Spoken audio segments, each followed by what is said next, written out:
நம்ம உள்ள பூச போறோமா இல்லையா சார்?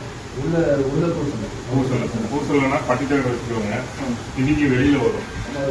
அதை வந்து அப்படியே பேக் பண்ணிட்டு பாஞ்சிட்டு இப்ப நீங்க எந்த கல்லு கேட்டு மேல உள்ள கல்லு கேட்கும்போது கீழே உள்ள கல்லு தொடச்சு ஆமா நீட்டா வச்சுருங்க. அதனாலதான் உங்களுக்கு வந்து நேரடியா குட்டி பார்க்கறது ஈஸியா இருக்கும். இதை வந்து நீங்க என்னன்னா மூடையா குட்டி மட்டும் பண்ணிடாதீங்க. ஒரு 20 நிமிஷத்துல செட் ஆயிடும். அதுக்கப்புறம் நீங்க வந்து மறுபடியும் தண்ணி ஊத்துனீங்கன்னா ஒட்டுற தன்மை குறையும். அதனால தேவைக்கு மட்டும் ஒரு சட்டி கனெக்ட் பண்ணி எடுத்துக்கீங்க. நீங்க 2-3 கொத்தனாரா பண்றீங்கன்னா மிஷின்ல பண்ணுங்க. ஒரு ஆள் 2 ஆள் பண்றீங்கன்னா சரி, ஒரு ஆளை விட்டு சட்டியில கலெக்ட் பண்ணி தரும். இப்போ இந்த இதுல வைங்க. அந்த சைடு அந்த சைடு வந்து களை வைக்கணும். 4 பக்கமும் களை. இதுக்கு இந்த கையில ஏதோ ஒரு